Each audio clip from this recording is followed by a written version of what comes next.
માટે તો આવ્યા હતા સાહેબ. બનેલી ઘટના એ તો પ્રસ્તુતિ તો દરેક વખતે બદલાઈ જાય સાહેબ. એક જ ગીત હોય તો ક્યારેક ભોપાલી નથી લેતા. આજે તમે સુર લીધા એ ભોપાલી નહોતા. ભોપાલી જોતું ને ભાઈ પાકું કરજો, હું ખોટો ન પડું તમે, કારણ કે તમને ખબર હોય સાહેબ આજે જે સુર લગાડ્યા એ ભોપાલી ના લગાડ્યા હતા. હાલો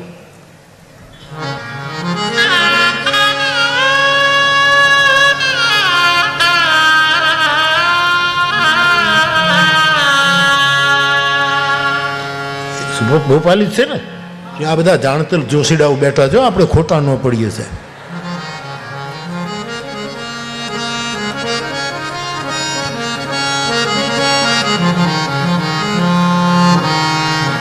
બાટુ વિશ્વાસ અચલ નિજ ધરણા, બાટુ વિશ્વાસ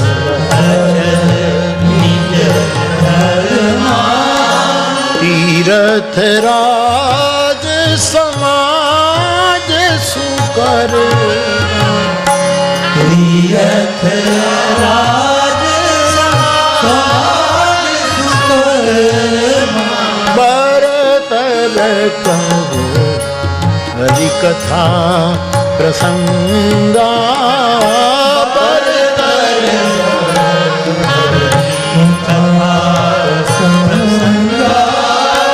આવઈ સુનગી અનેક વિહંગા, આવઈ સુનગી અનેક વિહંગા, બાટુ વિશ્વાસ અચલ નિજ ધરમાં, બાટુ વિશ્વાસ અચલ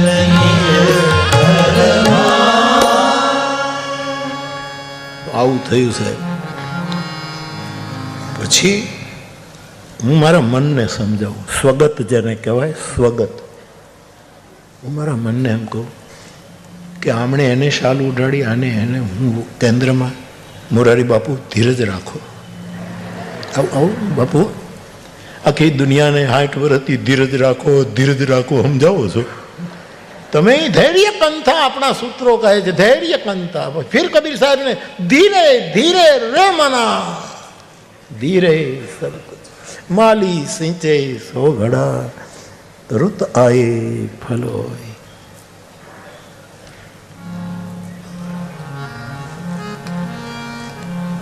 બૃહદારણ્યક ઉપનિષદમાં એમ લખ્યું છે કે કામના લક્ષણો કયા. એ કામના જે 10-12 લક્ષણો બૃહદારણ્યક ઉપનિષદમાં આવ્યા, એમાંનું એક લક્ષણ છે ધૈર્ય અને અધૈર્ય, બંને મનના લક્ષણ.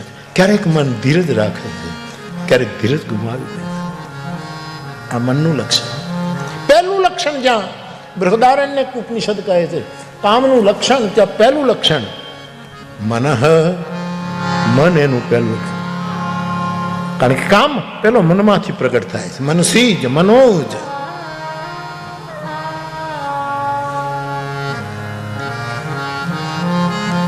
8-10 લક્ષણો છે, અત્યારે બધા સ્મરણમાં નથી, પણ માણસને મનમાં થાય. એટલે મને એમ થયું કે ભાઈ એ કીધું કંઈક આ લોકોની વ્યવસ્થા આવી હશે કે મુખ્ય હોય અને પછી પાછળથી, અથવા તો મને કદાચ આના કરતાં સારી શાલ આપવાના હશે. મારી મમતા મરે નહીં એનું મારે શું.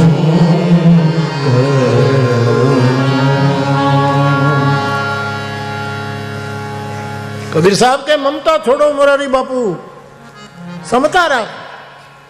દયા ગરીબી બંદગી સમતા. હું મારા મનમાં મોરારી બાપુ ધીરજ રાખો. હા હજી ક્યાં પૂરું રાષ્ટ્રગીત ક્યાં ગવાઈ ગયું છે? આવશે આવશે એમ મારા મન. અને છોકરાઓ જો ધીરજ રાખો તો કેવો ફાયદો. ક્યાં એનાઉન્સર બોલ્યા. હવે રાકેશ બાબા અને શરદ દાદા બે એક શાલ લઈ અને મોરારી બાપુ મારે 2 મળી 2.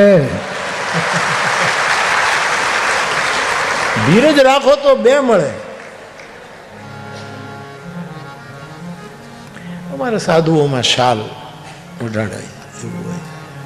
એટલે હું બાપુ કીધા કરું, ઘણી વખત કહ્યું કે હવે આ સાધુઓને શાલ ઓઢાડવાનું બંધ કરો અને કબીરની મશાલ પકડાવવાનું શરૂ કરો. પણ શાલ જ્યારે એનું પણ એક સન્માન છે. એ શાલ કઈ મિલની છે, કઈ કિંમત, એ તો ઠીક છે, આપણે વિનું, પણ એ શાલ કબીરે વણેલી ચુનરી છે સાહેબ, સાધુને દીદીપ એના તાણા વાણા કબીરે. નીતિનભાઈ આજે જે એની ગઝલ રજૂ કરી, બધાના પ્રકાર નોખા છે. કોઈના હાથમાં ફૂલ, કોઈના હાથમાં પથ્થર, બધાના પ્રહાર જુદા જુદા છે. કોઈ નિરંતર તાણા વાણા વળે છે, કોઈ નિરંતર એટલી જ ગતિથી આને બધાને તાર તાર કરી નાખે છે, બધાને છિન્ન ભિન્ન. નેરો ડોમેસ્ટિક વોલ્સ, જેને ટાગોર કે સાંકડી દિવાલ, સામાજિક દિવાલોથી જગતને તોડવાના ષડયંત્રો રચાય છે. નેરો ડોમેસ્ટિક વોલ્સ, ટાગોર કહે. એમાં કબીર સાહેબે આપણું પોત વણ્યું છે સાહેબ. અને પાછું આટલું કર્યા પછી જ્યો કી ત્યું ધર દીની ચદરિયા જીની રે જીની.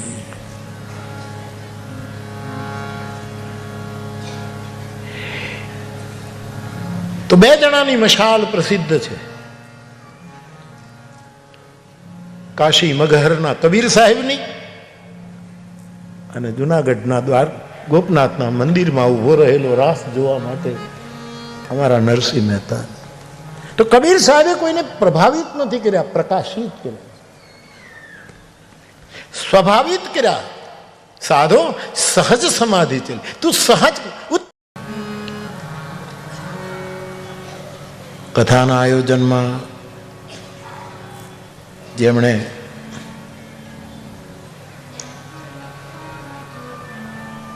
પોતાની સમજનો સદુપયોગ કરીને આખા આયોજનના કેન્દ્રમાં વિરાજિત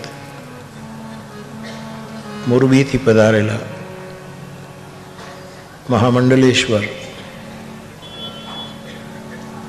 શિવરામ બાપુ, આપને મારા પ્રણામ. તમામ સંતો મહાપુરુષો, આપ સૌને પણ બંદગી સાહેબ, વિવિધ ક્ષેત્રના સાધકો અને આપ સૌ મારા શ્રોતા ભાઈ બહેનો, આપ સૌને મારા પ્રણામ. જય સિયારામ.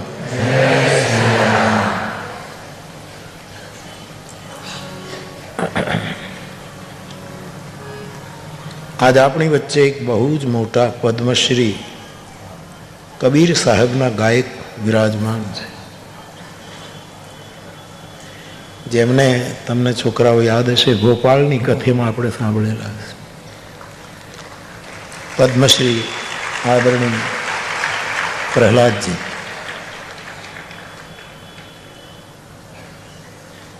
મને ઉમાજીએ કહેલું કે બાપુ આપ પધારવાના છો,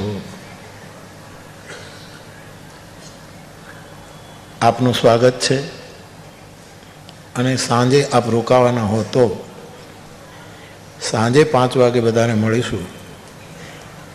ત્યારે આપને મનમાં આવે તો અમને અડધો 1 કલાક સંભળાવજો કાંઈ. કબીર સાહેબ પદ્મશ્રી છે. કબીર સાહેબના ઉપર એ અધિકાર બોલી શકે છે, ગાઈ શકે છે, સમજાવી શકે છે. એવા એક અતિથિ આપણી વચ્ચે આજે. આમાં તો શું છે, વડલો છે, ક્યારે કયું પંખે આવી જાય કાંઈ ખબર ન પડે. આ તો કબીર વડલો છે. અહીંયા તો ચકલી આવે ને ગરુડે આવે ને બધાનું સ્વાગત છે. આ તો કબીરનો વડલો છે. કબીર સાહેબે પોતે એક વડલાની વાત કરી છે, મેં લખી લીધું છે.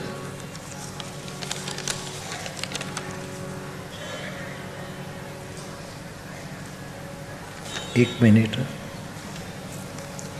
લખવું ફાવે નહીં પણ હવે. અક્ષય પુરુષ એક વડ હૈ સાહેબ. સમાજમાં કોઈ સાધુ પુરુષ હોય ને એ પોતે જ એક વડલો છે. અક્ષય પુરુષ एक वड़ है निरंजन वाकी डार. નિરંજન એની ડાળો છે અને એ ડાળમાંથી નીકળેલી ઘણી બીજી પેટા ડાળીઓ, ટહેલીઓ. તીર દેવા શાખા ભાઈ. હવે તીર દેવાનું ભાષ્ય જેણે જેણે કર્યું બાપુ આપ અધિકારપૂર્વક કહી શકો. એમાં ઘણાએ 3 દેવ કીધા. 3 દેવ એની શાખાઓ છે. ઘણાએ તીરને 33 કોટી દેવતા કહ્યા છે. કારણ કે કબીર ઉપર રવિન્દ્રનાથ ટાગોરે પણ બહુ કામ કર્યું. ક્ષિતિમોહન સેન, હજારી પ્રસાદ દ્વિવેદી, આ બધા અધિકારી મહાપુરુષો છે. એમણે કબીર ઉપર બહુ કામ કર્યું. એ લોકોએ કબીર ઉપર એટલા માટે કામ કર્યું કે કબીર સાહેબે એના ઉપર કામણ કર્યું. એ તો બુદ્ધ પુરુષ જ્યારે આપણા ઉપર કામણ કરે ત્યારે આપણે એની સેવામાં, બાકી બુદ્ધિ ક્યાં કોઈની સેવા કરવા દે છે સાહેબ. ટાગોર જેવા ગુરુદેવ કબીર ઉપર કેટલું, મેં થોડું એનું અવલોકન કર્યું છે એટલે કહીશ. શાંતિ નિકેતનના મૂળ પુરુષ ક્ષિતિમોહન સેન, હિન્દી જગતના સમર્થ વિદ્વાન મહાપુરુષ મહામહિમ હજારી પ્રસાદજી, આ બધાએ કબીર પર બહુ કામ કર્યું. કારણ કે કબીરે બધાને કામણ કર્યું. તો કબીર સાહેબ એમ કહે છે કે પછી બધા પોતપોતાના ભાષ્યો, પોતપોતાના અનુભવો બધા કહી શકે. એટલે કોઈ આ તીરનો અર્થ આવો પણ કયો છે, કોઈ આમ કર્યો છે. अच्छे पुरुष एक पेड़ है निरंजन वाकी डार, तीर देवा शाखा भई न पात भया संसार. આ જગત એના પર્ણ છે. રામચરિતમાનસ કહે છે એવા સંસાર બિટપ નમામ હૈ, એવા સંસાર વૃક્ષને હું પ્રણામ કરું. હવે આ જે વાત છે એમાં તીર દેવાનું, જો 3 દેવ આપણે કરવા હોય, આપણે ઘરમાં બેઠા છીએ એટલે સાહેબ બાપુ,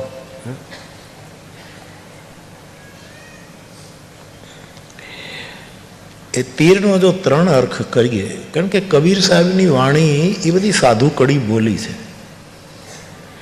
અને મોટી ઉલટી બોલી છે સાહેબ. એમાં જરાક મુશ્કેલી. આમ આંગળી હોય ને તો એને પકડવા માટે આ આંગળીથી નથી પકડાતી, આમ જ કરવી પડે. એમ કબીરને પકડવા માટે આપણે આપણા મનની દિશા બદલવી પડશે. ત્યાં સુધી કબીર નહીં સમજાય. એટલે મારી જવાબદારી એ સાહેબોના ચરણમાં જો મારે આમ કંઈક કહેવું હોય તો હું એમ કહું, બાપુ કરી કબીર સાહેબે ક્રાંતિ કરી. રાજસ્થાનના મલાજામાં રહેલી મીરાએ ક્રાંતિ કરી.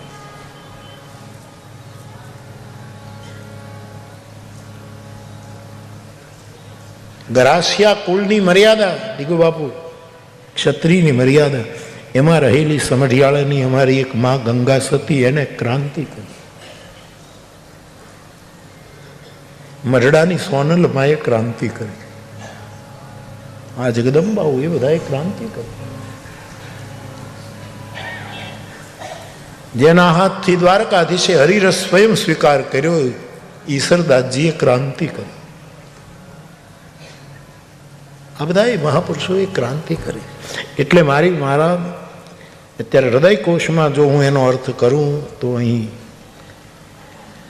વિદ્રોહ એટલે ક્રાંતિ. અને ગઈકાલે આપણે જોયું કે સાંપ્રત સમયમાં જે સમસ્યાઓ હોય છે એ જ ક્રાંતિનું મૂળ છે. કબીર સાહેબના સમાજમાં જે સામાજિક, ધાર્મિક રાજકીય, પારિવારિક, વૈશ્વિક જે જે સમસ્યાઓ હતી એમાંથી કબીર ક્રાંતિનો જન્મ થાય છે. આ એનું મૂળ છે, આ એની ભૂમિ છે. દરેક વૃક્ષને એનું મૂળ હોય. શંકર ભક્તિ ભૂમિ તલ. તુલસીદાસજી પોતે કહે છે ગીતાવલીમાં કે અક્ષયવટ જે પ્રયાગનો છે એ તો અક્ષય છે, પણ પ્રેમ અછય બટ રાજે. તુલસીદાસજી ગીતાવલીમાં લખી ગયા કે શંકરની ભક્તિરૂપી ભૂમિમાં પ્રેમરૂપી અક્ષયવટ પ્રગટ. કોઈ પણ ને ધરા જોશે. ધરા વિણ ધાન ન નીપજે, કુળ વિણ માડું ન હોય. એને એના મૂળિયા. એટલે મારી દૃષ્ટિએ, મારા માટે હું આનો વિચાર એવો કરું કે હરેક બુદ્ધ પુરુષનો જે કાળ હોય છે એના સમયમાં જે સામાજિક પરિસ્થિતિ હોય એ એના વિદ્રોહનું મૂળ હોય છે. અને પછી એનો સંકલ્પ કે મને પરમાત્માએ આ ક્રાંતિ માટે નિમિત્ત કર્યો છે, મારું વરણ કર્યું છે, હવે હું કરી રહીશ, એવો એનો સંકલ્પ. એ જ એનું થડ છે. એનું થડ એ છે સંકલ્પ.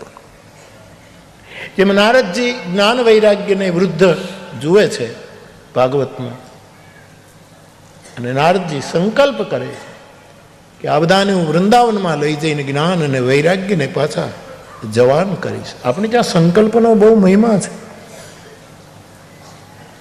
પણ થડ જેવો સંકલ્પ. અને કોઈ પણ વૃક્ષનું મૂળ તો દેખાતું નથી, પણ અને થડ હંમેશા મોટું થતું જાય છે, મોટું થતું જાય. એરાઉન્ડ ચારે બાજુ એનો વિસ્તાર થાય.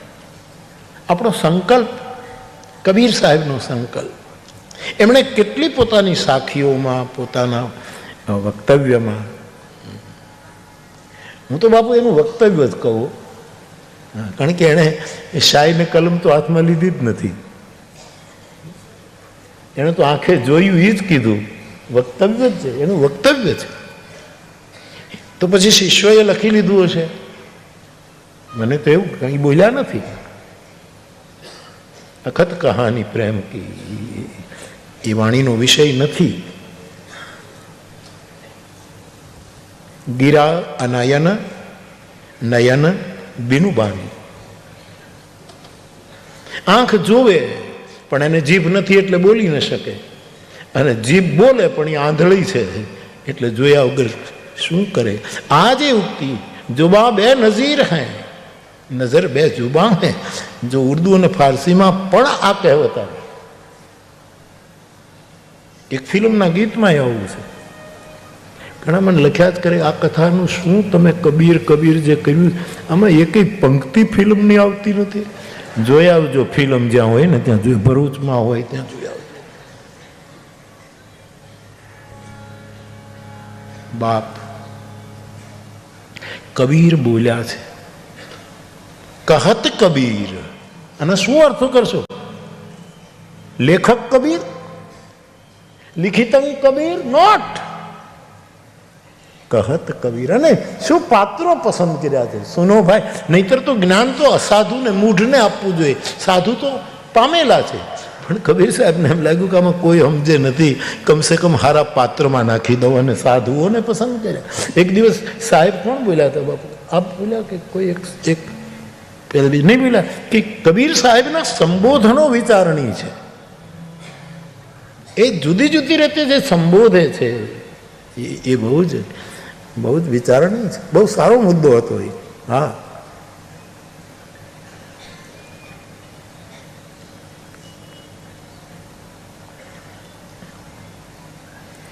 તો એમનો જે સંકલ્પ છે, પરંતુ સંકલ્પ કેવલ વાણીનો ન હોવો જોઈએ, સંકલ્પ મનનો પણ હોવો જોઈએ, અને સંકલ્પ ક્રિયાનો પણ હોવો જોઈએ. મનમાં ઉઠે કે મારે આમ કરવું છે, અને પછી આપણે બોલી દઈએ કે આપણે આમ કરી, પણ પછી બેસી ન રહેવાય, એને ક્રિયામાં નાખવું પડે. એટલે તલગા જરડાને એમ લાગે છે વિદ્રોહના વડલાની 3 ડાળો છે. માનસિક સંકલ્પ, વાચિક સંકલ્પ અને કર્મઠ સંકલ્પ. હું કરીશ. बैठा हूं दर पे तेरे, कुछ करके उठूंगा, या वस्ल ही हो जाऊं या मर के उठूंगा. ये संकल्प. मैं बैठा हूं, मैं कुछ करके करूं. કબીર સાહેબના બાપુ, બધા સાહેબો, પ્રહલાદજી, અથવા તો જેણે જેણે કબીર